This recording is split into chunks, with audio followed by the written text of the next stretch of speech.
बिस्मिल्लाहिर्रहमानिर्रहीम। नील Bohr's atomic model आज का टॉपिक है। इसका दूसरा नेम क्वांटाइज्ड शेल मॉडल भी आता है। 1913 के अंदर नील बोर ने फॉर द फर्स्ट टाइम जो है वो रदरफोर्ड के मॉडल के अंदर जो डिस्क्रिपेंसीज की थी उनको ओवरकम करते हुए एक नया मॉडल पेश किया और उसने जो बेस रखी that was the Planck's quantum theory. Rutherford के मॉडल की जो डिस्क्रिपेंसीज थी वो ये थी कि अनस्टेबिलिटी वहाँ पे पाई जाती थी एटम के अंदर। एटम की अनस्टेबिलिटी एटम की स्टेबिलिटी को एक्सप्लेन नहीं कर रहा था रदरफोर्ड। और दूसरी बात यह कि लाइन स्पेक्ट्रम के ऊपर प्रॉब्लम आ रही थी कि लाइन स्पेक्ट्रम ऑब्टेन्ड होता है instead of the continuous spectrum. ये दोनों चीज़ें ओवरकम की गई रदरफोर्ड नील बोर के मॉडल के अंदर। अनस्टेबिलिटी को और लाइन स्पेक्ट्रम को तो रिमूव किया गया। ये हम देख लेंगे कैसे, इसके अंदर आगे जाके देख लेते हैं। नील बोर ने जो अपने लिए बेस बनाई वो है प्लांक्स क्वांटम थ्योरी, जिसके अंदर ये कहा गया है कि प्लांक्स जो है वो ये बताता है कि जो एनर्जी होती है वो सिर्फ इमिट हो सकती है या एब्जॉर्ब हो सकती है in the form of discrete amount. Discrete amount means in the very small amount, in the separate amount, and these discrete amount are called energy packets, which are also called as the quantas. ठीक है। और दूसरी बात ये कि उसने जो अपने पास बेस रखी वो हाइड्रोजन एटम को एज द मॉडल लिया। ठीक है। नील बोर ने 1913 के अंदर रदरफोर्ड के मॉडल के अंदर की डिस्क्रिपेंसीज को ख़त्म करते हुए एक नया मॉडल पेश किया। और यहाँ पे उसने क्या किया, स्टेबिलिटी ऑफ एटम को भी शो कर दिया और ये भी बता दिया, रीज़न भी एक्सप्लेन कर दी कि जो लाइन स्पेक्ट्रम है वो क्यों बन रहा है। इन चीज़ों को एक्सप्लेन कर लेते हैं पहले। ये देखिए यहाँ पे उसने क्या कहा कि ये जो स्ट्रक्चर है हमें आगे भी काम आएगी। यहाँ पे बना देते हैं कि न्यूक्लियस है एक एटम का जिसके अंदर प्रोटॉन और न्यूट्रॉन हैं। यहाँ पे शेल्स हैं ये इसके साइड्स के ऊपर, जिसके अंदर इलेक्ट्रॉन्स रिवॉल्व करते हैं। ठीक है, जिनके ऊपर नेगेटिव चार्ज होता है और यहाँ पे इलेक्ट्रॉन्स रिवॉल्व कर रहे होते हैं। रैंडमली नंबर डाल रही हूँ। अब देखिए यहाँ पे जो रदरफोर्ड का मॉडल है वो अनस्टेबिलिटी क्यों बता रहा है। वो कहता है कि जो इलेक्ट्रॉन्स हैं वो जस्ट रिवॉल्व कर रहे हैं। ठीक है, ये नहीं बताता कि कौन से किस तरह से रिवॉल्व कर, उनके लिए कोई जगह है, कोई रास्ता है कि नहीं है। जबकि जो नील बोर है वो ये बताता है कि इसका फर्स्ट पॉइंट भी यही आता है, मेन पॉइंट्स या एजम्पशंस जिनसे कह दें, assumptions of Niels Bohr model. पहली एजम्पशन यही है कि जो इलेक्ट्रॉन्स हैं वो न्यूक्लियस के गेट फिक्स्ड सर्कुलर पाथ्स के अंदर रिवॉल्व कर रहे हैं, जिनको ऑर्बिट्स कहते हैं या फिर एनर्जी लेवल कहा जाता है या फिर इनको शेल कहा जाता है। शेल कहें, एनर्जी लेवल कहें या ऑर्बिट कहें, ये एक ही चीज़ के तीनों नेम्स हैं जो कि न्यूक्लियस के गेट फिक्स सर्कुलर पाथ्स होते हैं जहाँ पे ये जो इलेक्ट्रॉन्स है वो रिवॉल्व कर रहे होते हैं। और हर जो ऑर्बिट होता है उसकी एनर्जी फिक्स होती है और इनको एनर्जी लेवल्स, ये जो एनर्जी लेवल्स हैं इनकी एनर्जी फिक्स होती है। ये अगर फर्स्ट एनर्जी लेवल है तो इसकी एनर्जी कुछ और होगी और फिक्स होगी, वो चेंज नहीं होती है। सेकंड की अपनी होती है, थर्ड की अपनी होती है। इनमें मौजूद इलेक्ट्रॉन्स की भी वही एनर्जी हो रही होती है जो इनके ऑर्बिट्स की होती है। इस वजह से ये एक ही ऑर्बिट के अंदर चक्कर लगाता है। ठीक है, ये नहीं है कि ये यहाँ पे मौजूद था, ये चक्कर लगाते लगाते थक गया, बड़ा चक्कर तो अब ये छोटे चक्कर पर आ गया, छोटे चक्कर से और थका तो और छोटे पे आ गया, करते करते बिल्कुल बेहोश होकर न्यूक्लियस में गिर जाता है। ऐसा नहीं होता है। ये अनस्टेबिलिटी को एक्सप्लेन करता है कि अनस्टेबिलिटी क्या है, कि अनस्टेबिलिटी नहीं होती है, इलेक्ट्रॉन अपने फिक्स्ड ऑर्बिट के अंदर रिवॉल्व कर रहे हैं जिसकी वजह से क्या है, एटम स्टेबल हो जाता है। एक पॉइंट जो आ गया। दूसरा ये कि इलेक्ट्रॉन्स जो हैं वो जंप करते हैं। दूसरा लाइन स्पेक्ट्रम की बात कर देते हैं। लाइन स्पेक्ट्रम क्यों क्रिएट होता है? क्योंकि लाइन स्पेक्ट्रम तब क्रिएट होता है जब इलेक्ट्रॉन जो हैं वो हायर एनर्जी लेवल से लोअर एनर्जी लेवल पे जंप करते हैं, तो इनके बीच में जो स्पेक्ट्रम होता है वो लाइन स्पेक्ट्रम बनता है। देखिए यहाँ पे हम दो तरह के स्पेक्ट्रम शो करते हैं। हमने बात की कंटिन्यूस स्पेक्ट्रम की और लाइन स्पेक्ट्रम की।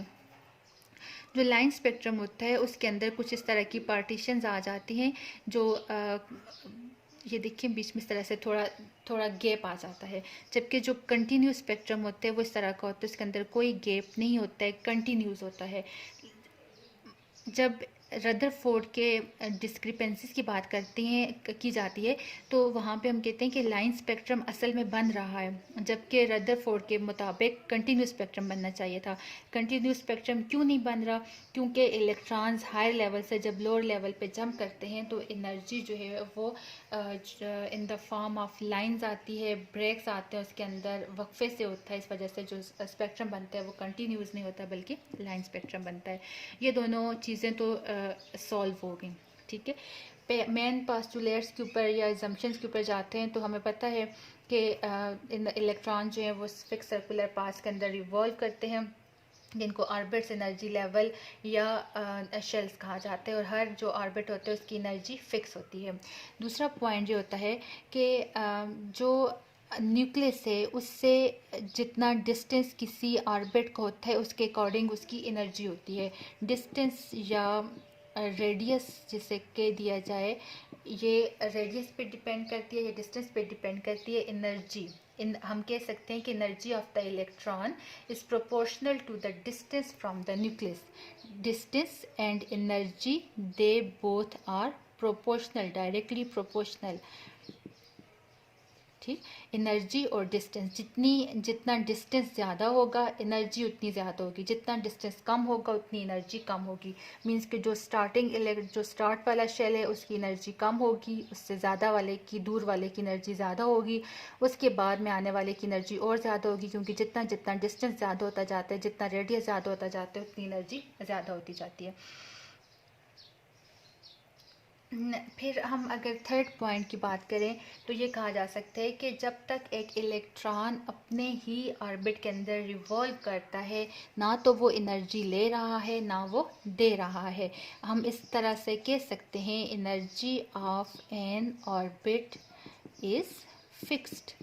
मीन्स के जब तक इलेक्ट्रॉन उस ऑर्बिट में, एक ही ऑर्बिट के अंदर मौजूद है, तो ना तो वो एनर्जी ले रहा है और ना ही वो एनर्जी रिलीज़ कर रहा है।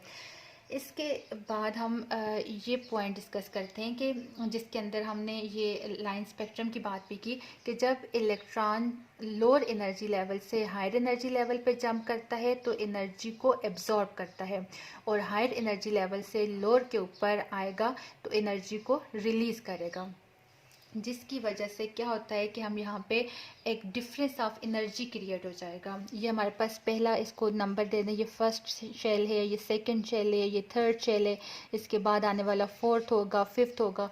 तो यूँ जितने जितने ऑर्बिट्स होंगे उनके नंबर्स भी 1 2 3 4 होते जाते हैं। हमारे पास डिफरेंस ऑफ एनर्जी आता है जिसको डेल्टा ई से हम रिप्रेजेंट करते हैं। ये हो जाता है E2 minus E1। E2 minus E1 means के from the higher energy level to the lower energy level. E2 is the higher energy level and E1 is the lower energy level, and this is equal to h mu.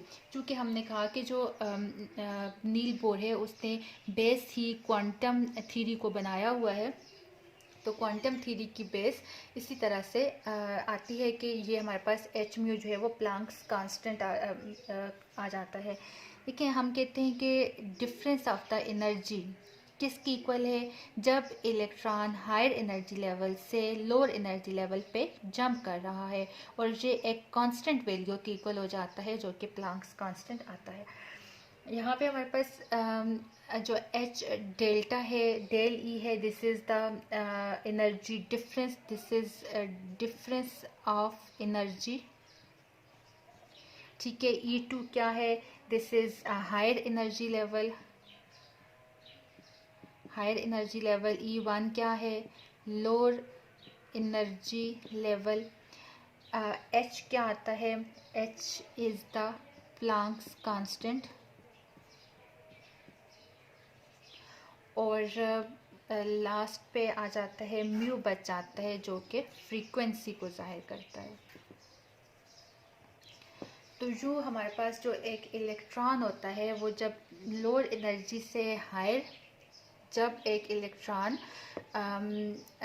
Higher energy से lower energy में आता है या lower energy से high energy में jump करता है, तो वो एनर्जी देखें, जब इलेक्ट्रॉन लोअर एनर्जी से हाई में जाएगा तो वो एनर्जी एब्जॉर्ब करेगा, ठीक है, क्या करेगा, एनर्जी जज्ब करेगा जो हमें दिखेगी नहीं, ठीक है। लेकिन जब इलेक्ट्रॉन हायर एनर्जी लेवल से लोअर पे जंप करते हैं, जिसको हमने यहाँ पे भी डेल्टा ई के साथ किया, कंपेयर किया कि E2 माइनस E1, तो एनर्जी क्या होगी, रिलीज़ होगी। जो एनर्जी यहाँ पे रिलीज़ हो रही है वो क्या है, वो कंटिन्यूस नहीं है, मतलब एक रिदम से इलेक्ट्रॉन हायर एनर्जी लेवल से लोअर एनर्जी लेवल के ऊपर जंप नहीं कर रहे, बल्कि इनकी जो फ्रीक्वेंसी है वो डिफरेंट होती है, जिसकी वजह से जो स्पेक्ट्रम बनता है वो हमारे पास लाइन स्पेक्ट्रम बनता है, ना कि कंटिन्यूस स्पेक्ट्रम बनता है। इसी तरह से इलेक्ट्रॉन्स, इसके बाद का जो पॉइंट है वो ये कहते हैं कि जो इलेक्ट्रॉन्स हैं, नंबर 5 पे हम कहते हैं इलेक्ट्रॉन्स जो हैं वो सिर्फ एक ही ऑर्बिट के अंदर स्टे कर सकते हैं और उनके दरमियान वाली जगह पे नहीं हो सकते। ये एक पूरा रास्ता है, ठीक है, यहाँ पे इलेक्ट्रॉन एग्जिस्ट करेंगे, लेकिन इन दोनों के दरमियान का जो स्पेस है, जो फासला है, यहाँ पे कोई भी इलेक्ट्रॉन मौजूद नहीं होगा। फिर इस पूरे ऑर्बिट के अंदर इलेक्ट्रॉन जितनी इसकी कैपेसिटी होगी उसके अकॉर्डिंग मौजूद होंगे, लेकिन इन दो एनर्जी लेवल्स के बीच में कोई भी इलेक्ट्रॉन एग्जिस्ट नहीं करता है। मीन्स के electrons can not stay in between orbits, ठीक है, ऑर्बिट्स के बीच में इलेक्ट्रॉन्स एग्जिस्ट नहीं कर सकते। नील बोहर ने एक लास्ट पॉइंट जो बताया वो ये है कि एंगुलर मोमेंटम इलेक्ट्रॉन का, एंगुलर मोमेंटम जिसको MVR, एंगुलर मोमेंटम क्या होता है, mass into velocity, product of mass और वेलोसिटी को मोमेंटम कहा जाता है। एंगुलर मोमेंटम है तो किसी ख़ास एंगल के ऊपर, ठीक है, वो चीज़ रोटेट करके एंगल बनाती है, उसका एंगल जब बनाएगी तो उसका क्या आ जाएगा, डिस्टेंस आ जाएगा, उसको हम रेडियस कहते हैं। तो इस रेडियस के लिए R को यूज़ किया गया है, ये एंगुलर मोमेंटम बन जाता है, ठीक है, MVR इज एंगुलर मोमेंटम। ये क्या होता है, this is equal to the integral multiple of h over 2 pi. Integral multiple means to multiply with any integer, और यहाँ पे इंटीजर क्या होता है, ऐसा कोई भी नंबर जो विदाउट फ्रिक्शन लिखा जा सके, विदाउट फ्रिक्शन। और यहाँ पे हम कहते हैं कि what is M, M is the mass, ठीक है, व्हाट इज़ V, M जो है this is mass of electron, V is the velocity of electron, R is called the radius of the orbit. This is radius of orbit, कि वो electron जिसके वो orbit जिसके अंदर इलेक्ट्रॉन मौजूद है वो न्यूक्लियस से कितने फासले पर मौजूद है। H is called the Planck's constant, ये हमने पीछे भी देखा था, और S की वैल्यू होती है 6.626 इंटू 10⁻⁻34 जूल्स सेकेंड। ये वैल्यू हमें याद रखनी पड़ती है कि H की वैल्यू क्या है, H is the Planck's constant और इसकी वैल्यू होती है 6.626 इंटू 10⁻⁻34 जूल्स सेकेंड।